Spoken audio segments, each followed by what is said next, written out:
and welcome to another video. I'm Simply G, and today I'm going to be showing off the handful of manga that I got for this month.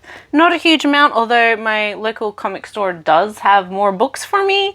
I got the notification last week sometime, but just because of Christmas, you know, and public holidays and you know, closures and all of that. Haven't gotten them, won't pick them up till 2024, so I'll just leave those for next month.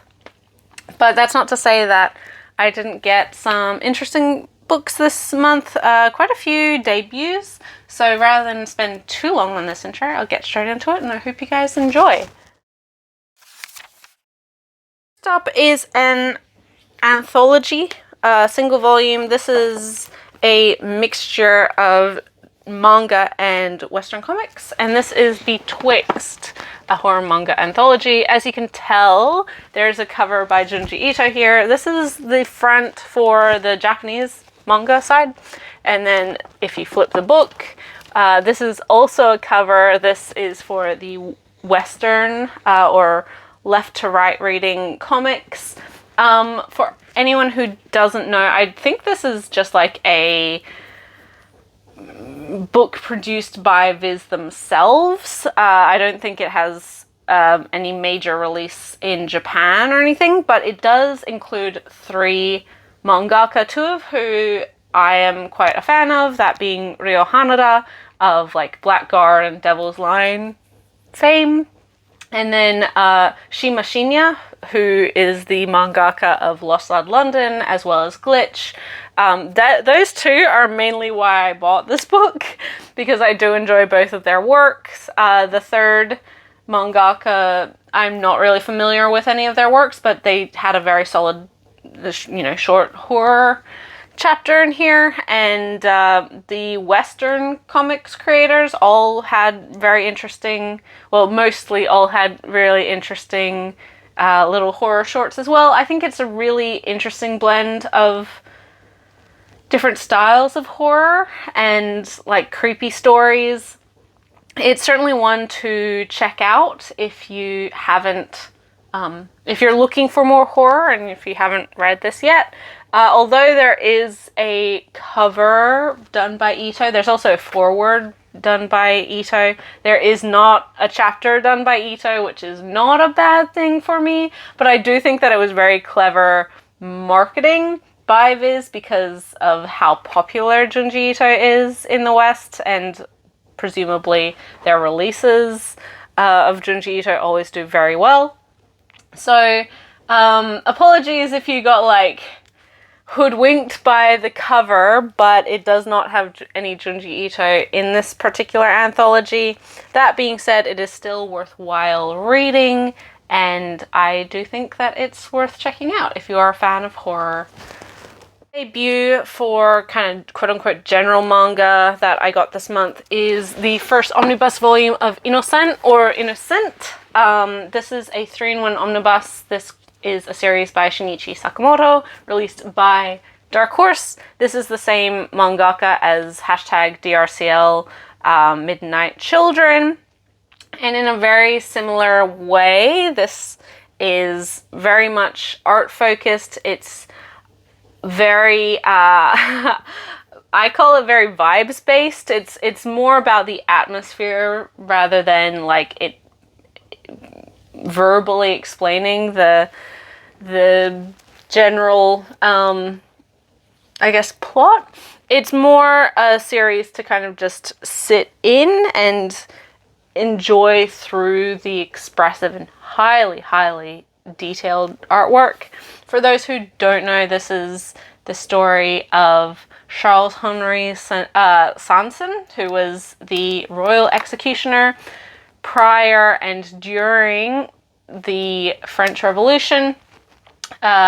He was born into the family occupation of executioner, and within this version of himself, he was very much not interested in being an executioner, and so a lot of this first couple volumes is his struggle with that, his very, very fraught relationship with his family, notably his grandmother and father, and that internal conflict and his, I guess, evolution to this actual famous historical figure. We do see quite a few manga based in the French Revolution. I mean, we see a lot of media, just full stop, based in the French Revolution. It's a very interesting time period. A lot was going on, and there is a lot of ups and downs. But it's interesting to see it from the actual executioner's point of view. We haven't quite gotten there yet. I and my good friend Whimsical Pictures spoke quite a bit about this particular series in our most recent Read Right to Left episode. But this certainly is not one to go into blind. There's a lot of violence, a lot of very sexually explicit content, but more so I would say like the gore of it. These are executioners, as well as torturers, not the Sanson family themselves, but there is a lot of very lovingly rendered torture scenes, a lot of viscera, a lot of blood and guts. So mixed with that, like, very heady sexual elements, very sexually charged in kind of weird ways. So maybe, like, tread carefully if you're not someone who enjoys that sort of stuff, because it is very, very lovingly rendered, in the same way that DRCL is. There's a lot of, like, body horror and just very organic looking gross shit in that, which it works because it's a horror. And in the same sense, this is also somewhat of a horror suspense drama. So, like, it fits what the series is meant to be, but it's not one that I would say, like, oh, everyone go out and read this, especially if you're a little bit squeamish. And, like, the sexual elements are not sexy, right? Like, although it's very sexually charged, it's not sexy. So if you're wanting to get, like, you know, your rocks off, it's probably not going to do that for you either. This is not a fan servicey, ecchi sort of sexy. It is, it's just in your face, explicit, sexual, in like the gross way that sex is sometimes. Most times. So, you know, just maybe be aware of that. But it is a very strong start. I do think this series has helped, or this release has helped by being the first 3 volumes. I wouldn't say that this is a series for everyone. And I didn't enjoy it as much as DRCL. But I am interested to see where it's going. And I do find this period of history really interesting. So I will continue it as of now. For you know, general manga, we only have 1 ongoing volume here, but man, it is one that I've been waiting for a while. This has been out in the US and, you know, other territories for a little while, but I had to get this from Amazon. I didn't get it from my local comic store, namely because Viz releases are just much cheaper on Amazon, unfortunately, and I can't justify paying the premium compared for my comic store. Anyway, because of that, I had to wait for the Australian release date for this, which is why I only got it recently. Regardless, this is all content that I've already read. I read this series when it's being released via the Shonen Jump app, and I was very, very happy to finally get this volume. This is volume 37 of Hunter x Hunter by Yoshihiro Togashi. Yeah, I adore Hunter x Hunter. It's one of my favorite shonen series, certainly one of my favorite Jump series. Although obviously it is not one that we get on a regular basis. It's always a joy whenever it's back off of hiatus. And I look forward to reading more once Togashi has, like, you know, gotten to the point where he's comfortable releasing more chapters. We do have more chapters than what this volume collects. So hopefully volume 38 is not too far in the future. But as always, like, I never begrudge mangaka hiatuses, especially health-related hiatuses. Any hiatus. I don't begrudge mangaka taking time for themselves. Although Togashi was kind of the poster child and has been the poster child for a lot of just very... it makes me angry. I'm not going to get into it, but between Miura and Togashi, they were really derided a lot for taking hiatuses in the past. I think the conversation around that has changed a little bit since Miura's death, but I do still see a lot of people complaining about Togashi and, like, calling him lazy and things like that, which is just... Anyway, it makes me angry. I'm not going to get into it. I talk about it every time we get a new volume of Hunter x Hunter. The actual content itself is really interesting. I'm enjoying this arc a lot. For those who don't know, this is a particular arc that focuses a lot on Leorio and Kurapika. We haven't seen Gon and Killua for a while. We also have other characters as well. It's namely Kurapika who's the main character of this arc, which is good because there was a long time where we didn't see him throughout Chimera Ant. So it's nice having Kurapika and Leorio, like, having the spotlight for a little while. We also have Ging here, as well as Pariston. There's a lot of returning characters. Melody. Oh, Melody, my sweetheart. I love her. As well as a lot of really interesting new characters. Hunter x Hunter is just so much fun and, like, always just such a really good time. I adore every part of it. This is truly, like, quintessential shonen adventure stuff. And I love it. I love it. And I have all of the patience in the world for whenever the new volume wants to be released. Yeah, if you haven't read Hunter x Hunter, I would say that it's certainly one of my favorite Jump series. Certainly one of my favorite ongoing Jump series.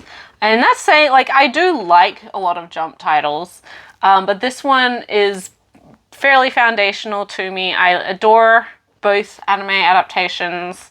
I just think it's a great series with great characters, and yeah, always wonderful getting more Hunter x Hunter. Next we have some BL. There's one debut, although it's not necessarily new content to me, but this is a title that I was very... it's a Tokyopop title, so as always, I have a lot of conflict in my heart about supporting Tokyopop. But this is a series that I once read like a decade ago, more than, via scans. I don't even know how much of the series I would have read that long ago. It's that, you know, my memory's not that good, but I would say I probably read 2 or 3 volumes worth. But this is, and it's one that I've always liked and I've always wanted to be licensed. So as per usual, although I have conflict about Tokyopop, I do support the releases that they do license for the ones that I'm interested in. And this is Acid Town by Kyugo. This is it's a darker series, more in line with Happy of the End, or Twittering Birds Never Fly, or I don't know. I can't think of anything else off of the top of my head. It's not explicit in the same sense that those series are, but it does deal with kind of the the dark underbelly of Japanese society. Yakuza gang members, um, child child sexual abuse, and all sorts of like. So one of our characters is a a survivor, and has run away, or did run away a couple years ago with his younger brother in order to escape that situation. His younger brother is in the hospital. He just has some sort of, something wrong with him. And so he works for like kind of shady characters for money to be able to support his brother going to the hospital. He also has like this other kid who he met when they were on the streets, who's just kind of become his best friend, who's also secretly in love with him. It's pretty typical darker BL series. We know that the guy, like this Yakuza member, who is asking this kid to do all of this work for him, is really like, he's not actually taking advantage of him. It's more giving him, he's supporting him without him actually having to go out and do anything. But this kid does like deal drugs and things in order to raise money. But I think this Yakuza member sees a lot of himself in this kid, so obviously wants to try and like help him and stop him from making the same bad decisions that he did. All that sort of multifaceted shades of gray. Bad people who do good things, or good people who do bad things, maybe. It's a really decent series if you like this style of BL. As said, there's nothing like sexy explicit stuff in the same way that like even not sexy explicit stuff. There's implications of the abuse that was happening in this first volume and throughout the series. But as of now, there's not like, the confession and kiss and sex scene that you see in a lot of BL. So, like, don't read it if you're wanting just like the fall in love, get together, fall into bed style of story. This is more plot focused than that, and it is a ongoing series. I think there's 6 volumes in Japan, so a little bit to catch up on. There's already like 3 volumes of this out in English. It's taken a long time for me to get my volumes from my comic shop, but I'm happy to like actually have it now, so that's good. Looking forward to more. But certainly not least, we have the penultimate, sort of, second to last volume of Given. This is volume 8 by Natsuki Kizu. This is the music BL about a band called Given, really about 2 teenagers who meet and kind of connect through one wanting to learn guitar, and very quickly the relationship develops between the two, as well as like other side couples and things like that. I say penultimate kind of because the 9th volume is the final volume of the series. It ended last year, I believe, but just recently there was an announcement that there would be new chapters of Given. I don't think anything's been released yet, but Kizu has decided to continue the series. I don't know whether it's like an actual sequel to the series or if it's more like a short story sequel epilogue kind of series. I don't know. But yeah, 9 volumes in total as of now, but kind of not quite really. This is a very popular series. It got a very popular anime a couple years ago.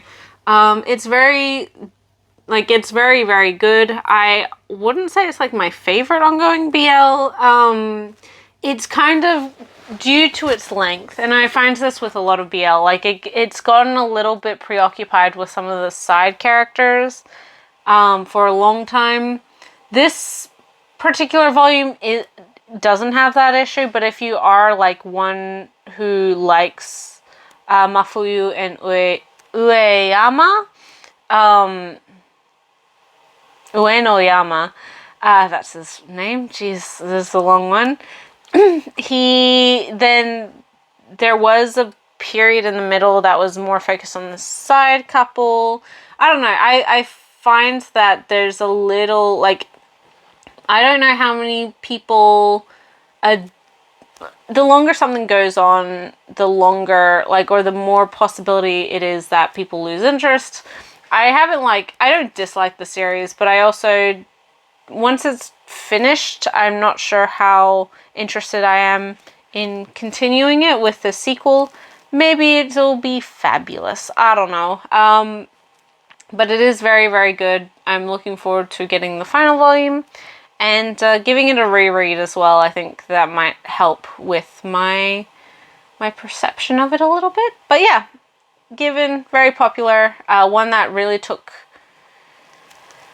the internet and like manga and anime fandom by storm a couple years ago, especially because it was probably the newest, best, like high quality BL anime production for a long time. Since then, we've had some very well done BL anime. Obviously, Sasaki and Miyano comes to mind, but there has been more than that. But this Given kind of preempted a lot of that and kicked off that trend of more BL anime adaptations that aren't just like, cheaply done adaptations of divisive content. But happy to have this and looking forward to the end. Is everything that I got for December 2023. Not a huge, only 5 volumes, but still lots of interesting variety and lots of new debuts. And with that, we head into 2024. I don't know what to expect regarding that. There are certainly series that I'm looking forward to getting, book releases that I'm very excited to have on my pre-orders, but I think and there will be some months where I'm playing catch up a little bit as well. But yeah, just time moves ever forward, and let me know if there's any particular series that you're looking forward to, any series that are ending in 2024 that you're really excited for. And otherwise, you can subscribe to this channel if you've enjoyed this content. I also do a podcast with my very good friend Ray from Whimsical Pictures, which is posted on this channel, but also available on Spotify and the other major podcasting platforms, where we talk about manga every single month. Otherwise, you can also follow me on my Twitter, G_reads, that's GEE_reads. I'd post about manga and stuff and life kind of there. I refuse to make any other social medias. I do actually, I finally got my invitation to Blue Sky, but I'm a bit over it. Like, if X dies, then I die with it, right? I don't want any other social media. We'll cross that bridge when it comes to it. But yeah, thank you guys so much for watching. I will catch you in the next video. Bye till then.